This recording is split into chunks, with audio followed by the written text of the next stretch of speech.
Hello, this is John from caveofprogramming.com. In this tutorial we're going to take a look at the move assignment operator in C++. So I've got the test class here from the last tutorial, and I just want to point out a couple of things before we start.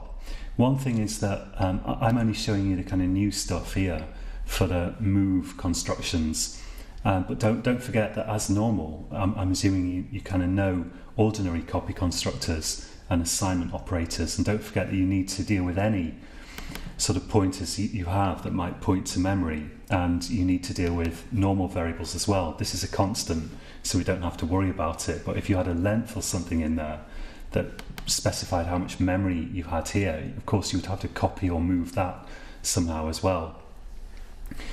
Normally just assigning it is fine in a move constructor, because that's not a lengthy operation. But there are other ways you can deal with that, which we'll take a bit of a look at later on, besides using assignment. The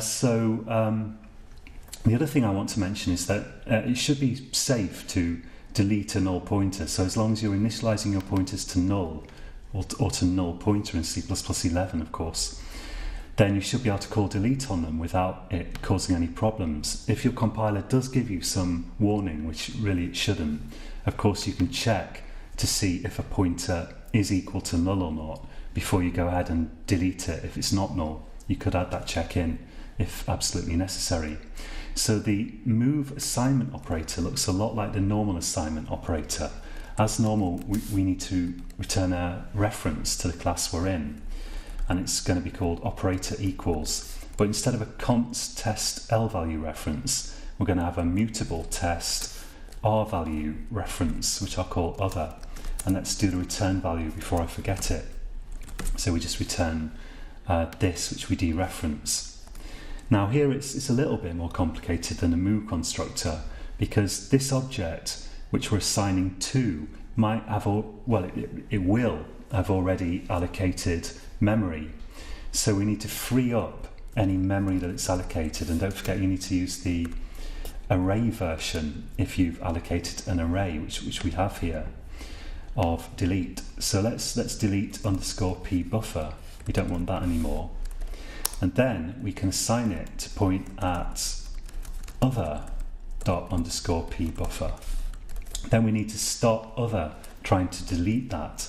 So we can say other underscore p buffer equals null ptr, and then we're done. Unless you want to, for example, put in a check that other is not equal to this, but I'm not convinced it's usually necessary myself. So that should do the trick. You shouldn't get any warnings or anything. Let's just run it and check that it works okay. There we go. So we're running the move constructor still. We can invoke the move assignment operator. Let's just take another quick look at that. So you can always rewind the video, but this is all we need for this particular class. So let's create a test object here. If we were to do something like this, get test, that's only going to invoke the move constructor, or possibly just the copy constructor, but in fact we don't see either of those being invoked because of constructor optimization, of constructor elision, return value optimization. So what we actually need to do is just construct the object and then assign it, and then we can be sure we're going to get some form of assignment operator. And in this situation where we're assigning to an R value, our program is going to invoke the R value version of the assignment operator. It's going to invoke the move assignment operator. So now we run this, and actually just to see that working, let's put in here move assignment. You wouldn't want to leave this in production code, of course, but it's handy for seeing what's going on. Okay, so let's run that, and now we get move assignment running. So that's basically that.